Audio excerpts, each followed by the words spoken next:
Good everyone. In this video, we are continuing on what is the essence of peace of mind. So, ayan, pag-usapan natin 'yan. So, alin pa ba yung mga bagay na dapat nating isaalang-alang pagdating sa peace of mind? So, tayo manalangin na. Father God, nagpapasalamat ako sa araw na ibinigay po sa amin, Lord. Nagpapasalamat ako sa inyong privilege, Lord, na mabuhay, Panginoon, sa mundong ito. Salamat po, Panginoon. Be our speaker, be our guide, Panginoon, in everything that we do, Lord. Please be our leader. Salamat po, Panginoon. Remember us, Panginoon, at all times, and make us remember, Lord, na you are always with us in good times and in bad times. Salamat po, Lord. In Jesus' name we pray, our Lord. Amen. Okay, so, ang ating pag-uusapan ay mga ilang bagay na hindi ko nasabi before sa peace of mind. So, quick announcement. So, babalik tayo dun sa mga series by October. So, gusto ko lang pasadahan yung mga backlog. So, ito yung mga backlogs na hindi ko lang maisingit kasi marami talagang gustong sabihin ng Lord. So, backlogs muna tayo for the month of September. So, okay. Peace of mind. So, nasa Ecclesiastes nga naalala ko, for God has planted an eternity of thoughts, so hindi nila maalala kung ano ginawa ng Lord. This drives me hard. Totoo, oo nga, ang dami nga iniisip, ang dami mong gustong gawin, ang dami mong hangarin sa buhay, ang dami. All of a sudden, bukas, iba na naman yung gusto mo. All of a sudden, next week, iba na naman. Next year, syempre, nagawa mo na, and then, next year, iba na naman yung gusto mo. After 5 years, I don't know, iba na naman. After ng PhD mo, you want a stable job. If you want a stable job, you want a business. If you want business, you want more connections. Sabi ni Lord, hindi matatapos eh. Talagang ganun talaga ang ano ng Diyos dyan. So, pag hindi ka weary, pag hindi ka aware na ganun talaga ang sistema ng mundo, ay talagang hindi ka talaga maglalago sa Panginoon. Until you learn that everything is within Lord's control, within the Lord's control, hindi mo matututunan mapanatag sa buhay. Hindi ka mapapanatag. This is what the Lord has been teaching me. So, ano ba yung mga bagay na parang ang hirap i-assure at ang hirap-hirap i-surrender sa Lord. Una sa lahat, diniscuss ko last week yung pera. Pangalawa, ito, someone that will help us. Yung ibang tao naman natutulong sa atin. That is an area that malakas din makawala sa kapayapaan. For example, kaya nga ang dami mga tao ngayon nag-girlfriend, nagbo-boyfriend. Kahit sinasabi ko na nga paulit-ulit, ayaw ng Lord, ay sige, tira lang tayo ng tira, di ba?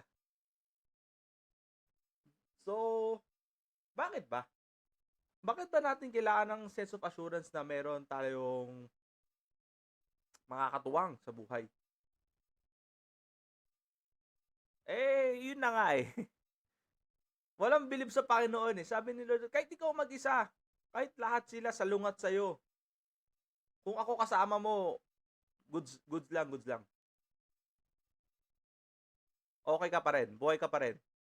Pag ako kasama mo, buhay ka pa rin. Pag yung ibang tao, pero pag wala ako, well, di ko na alam.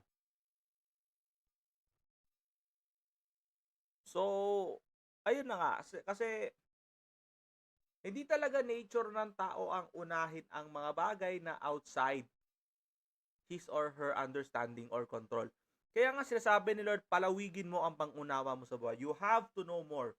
You have to understand more. So, you could understand more about God's revelations and God's doings.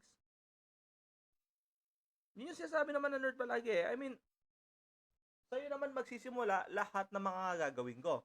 Kung wala ka namang alam, eh, wala rin magagawa ang Diyos. Ganun yun. So, ayun na nga.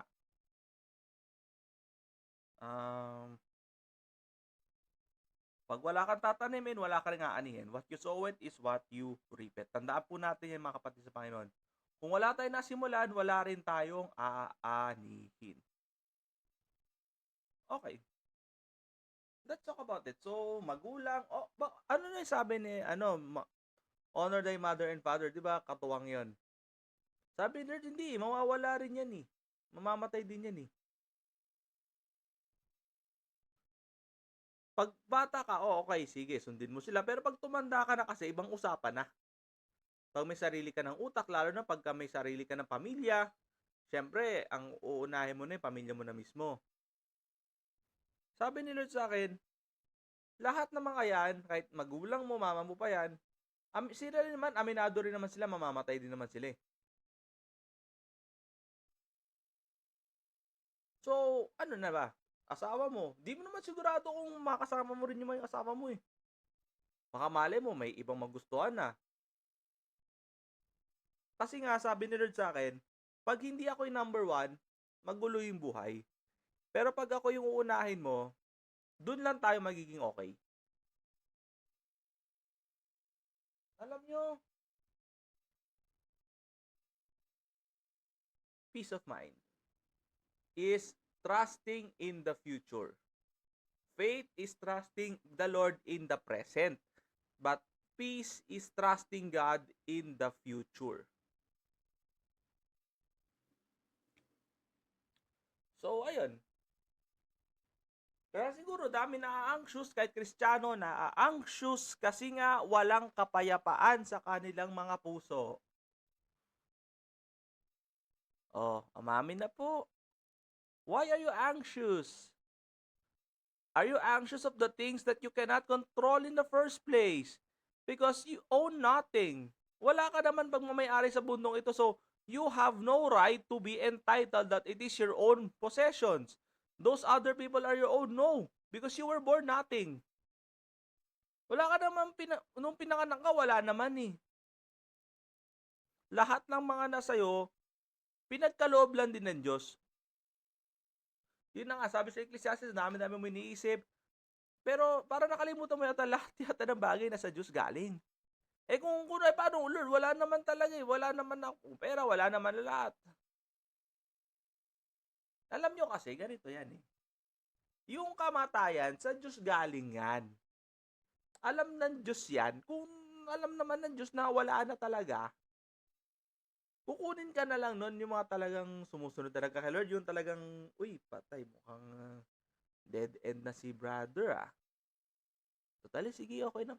Sumusunod naman sa akin to.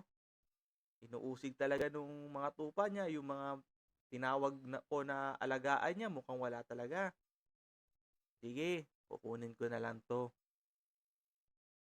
Ganun naman yun eh. Kumbaga, sabi sa Lord, pag wala na talaga magagawa, kukunin na lang ngayon. Kung sa Diyos ka ha, pero kung wala, eh syempre, iba nang kukuha sa'yo. Huwag na tanongin kung sino. Walang purgatorio by the way ha, so walang gitna. So kung hindi ka sa langit, you know where you're going. Okay, so sa mga pastor na sinasabi nila na, uy, di naman ganun yung Lord, nag-consider naman eh. Oo naman, tama naman kayo mga pastor na nagsasabi, God is good. Oo naman. Kung hindi naman niya babaitan, wala naman pupunta sa langit eh. Isang pagkakamali mo lang, sablay ka na eh. Hindi pa ba merciful na hanggang ngayon, kahit yung makasalanan tao, buhay pa rin? Ano ba yung gusto nyong good? Mga prosperity preachers, yung mga talagang umaasa lang sa one-sided preaching. Ano pa ba yung gusto nyong good? Yung tipong kahit yung mga kabalastugan nyo, kino-compromise pa rin ng Diyos. Gusto nyo ba ganun yung good?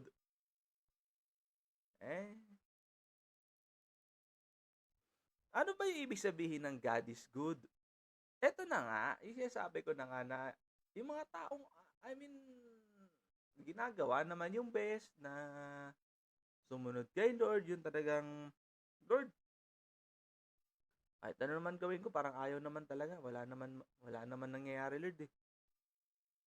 Di ba sabi mo nga, I can do all things through Christ. Ayun na nga, dito na nga tayo may ano may sablay. Kasi ang tao kasi may free will. Okay, sige, yung mga anak ng Diyos sumusunod kay Lord. Pero bakit parang salungat yung mga nangyayari? Ba't parang yung mga sumusunod sa Diyos, bakit parang tagilid yung buhay, parang di naman umaasenso?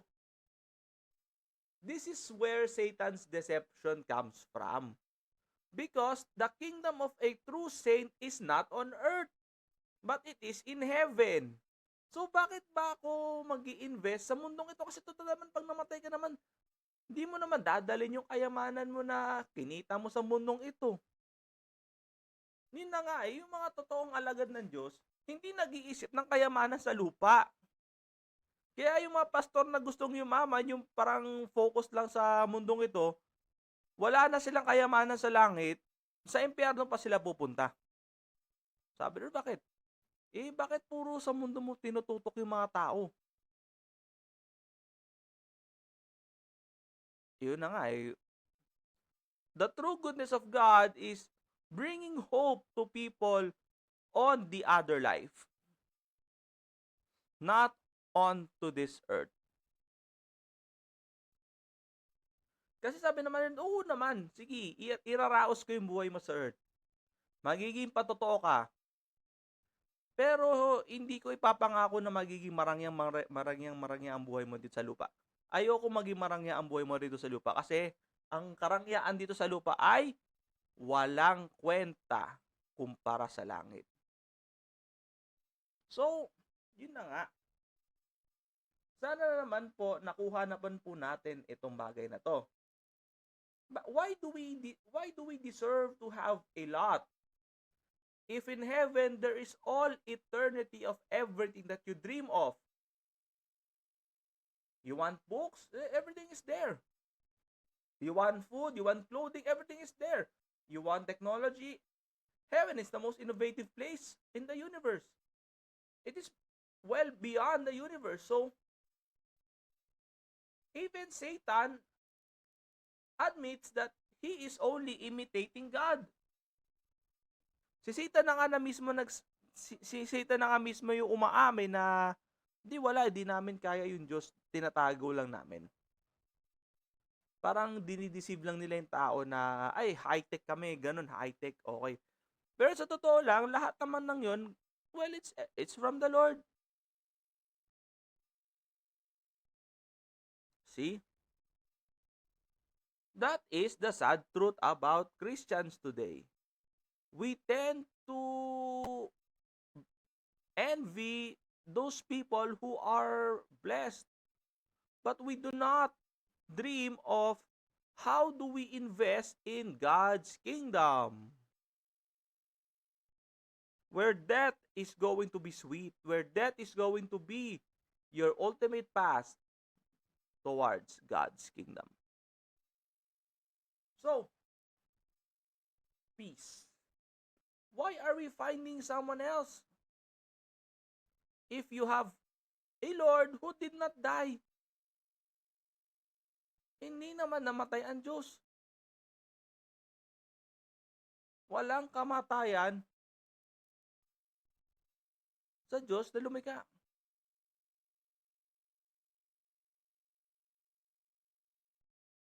I don't know. People will die. God did not. Bakit? Kasi di nyo maramdaman. Hindi namin nakikita pag may problema. Bakit yung mga tao ba may problema ka, magpaparamdam din ba? Sabi ng Diyos. Andyan lang yung mga tao, quote-unquote kaibigan, kasi may mahuhut-hut sa'yo. Pero pag wala na rin. Tagal-tagal nang inaano ng Diyos yan na people are materialistic, but those true Christians will never ever think of material things above our Creator. Those preachers who are materialistic shall be doomed to hell. Do not worry. Focus on those people, those pastors, those prophets who will encourage you to do God's work. Who will encourage you to repent when things go sour. Prophets and pastors and apostles who will promote to believe in God in sour times and in sweet times. That's it for our video for today. I'll see you next time. God bless.